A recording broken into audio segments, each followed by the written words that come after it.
un barrio que se hizo en base a gauchadas. Era la loza, el cimiento del amigo, eran compromisos sociales. La excusa del asado al final era la excusa, pero había que estar porque fulano necesita de la casa para vivir. Lucho, muchísimas gracias por aceptar nuestra invitación y recibirnos acá en Villa Libertador y en este espacio. Bueno, contanos un poco, ¿hace cuánto sos vecino de acá de Villa Libertador? Desde julio de 1973, después del regreso del general Perón al país. Volvimos de Ezeiza, de aquella jornada complicada, y ya me quedé a vivir acá. ¿Por alguna razón? ¿O algo te atrajo del barrio? ¿O cuál era tu relación o es tu relación? Digamos que yo venía participando de grupos cristianos. Yo me formé en una familia muy católica. Digamos que antes de decir papá y mamá sabíamos rezar el rosario en latín. O sea, bien católica era mi gente.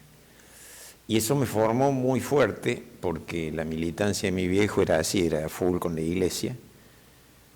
Y me llegó muy fuerte la idea de la opción preferencial por los pobres, de manera tal que muy pronto empecé a callejear, porque eso es lo único que hacía realmente adolescente, en la secundaria.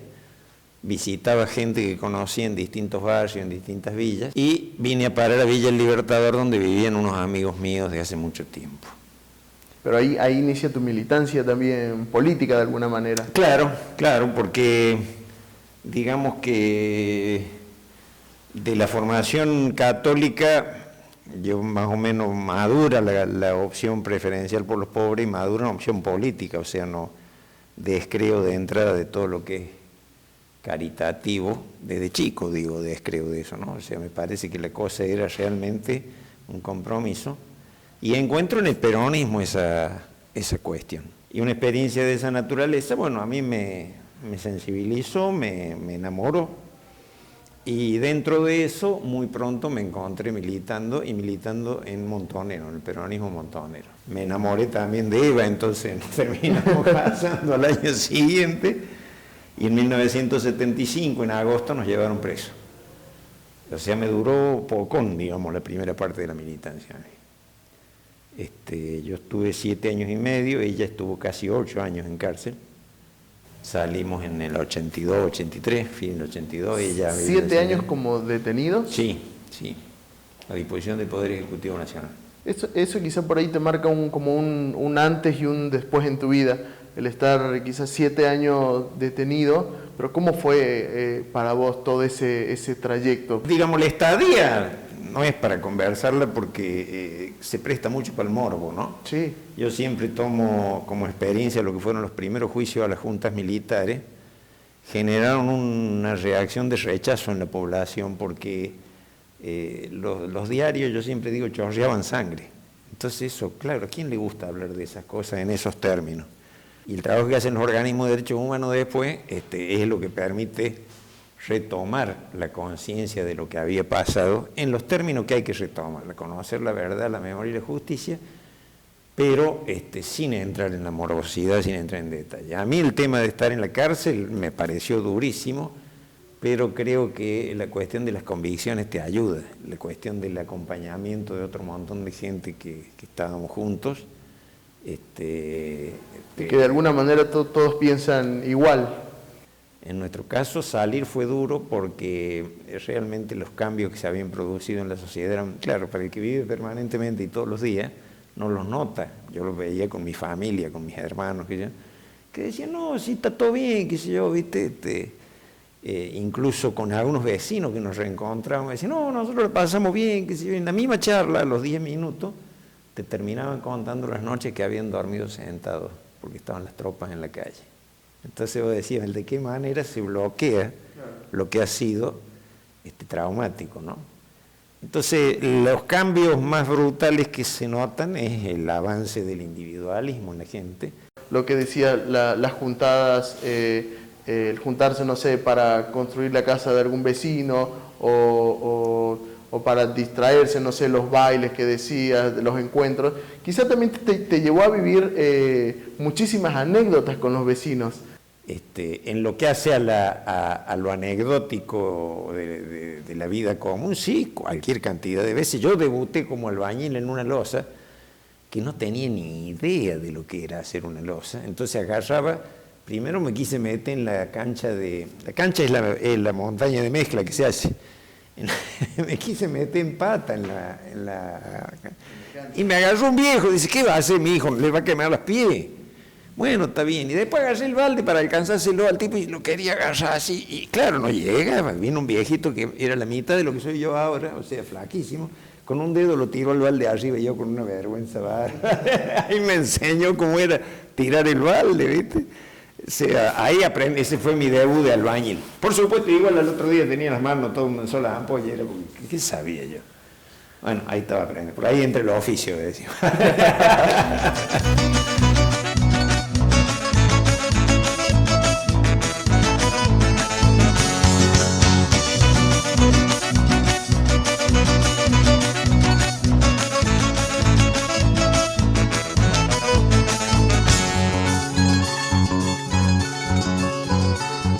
Ahora, también en un momento de tu historia también fuiste parte de la creación de las tecnicaturas dentro de Villa Libertador. ¿Cómo fue ese proceso? Pero principalmente en ese momento, ¿cuáles eran las necesidades que tenía el barrio? ¿O por qué surge?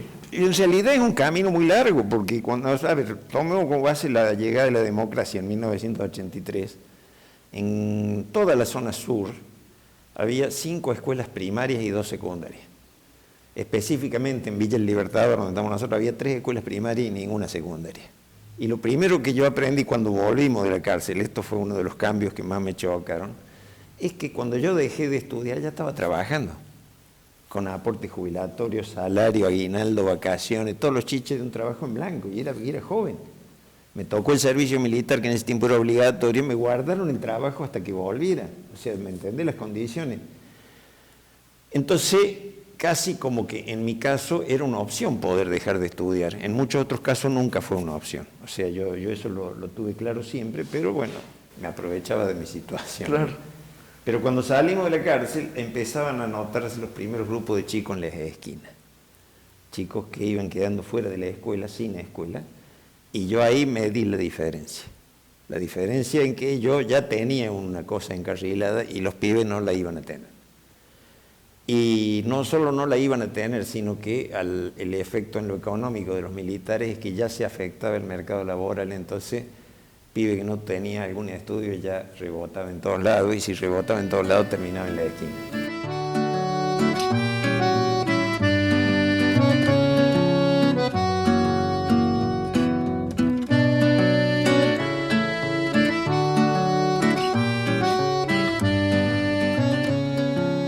Por ahí, ¿qué crees que aprendiste vos personalmente de toda esta lucha que tuviste? Quizá también desde tu militancia de antes, pero de esta lucha por la educación que lograron con los vecinos, ¿qué crees que aprendiste? Se ratificó lo que dijo Evita: solo el pueblo salva al pueblo. O sea, acá no hay posibilidad de ninguna cosa positiva por la voluntad o la visión estratégica de nadie, sino que el protagonismo de la gente es el que va definiendo los rumbos de la situación.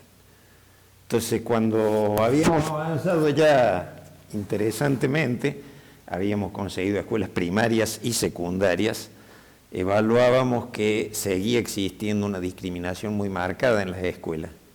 Entonces, vamos definiendo la necesidad de conformar un espacio de reflexión y elaboración de políticas educativas sobre la base de lo que veíamos, la discriminación, la expulsión de los jóvenes de los distintos espacios educativos.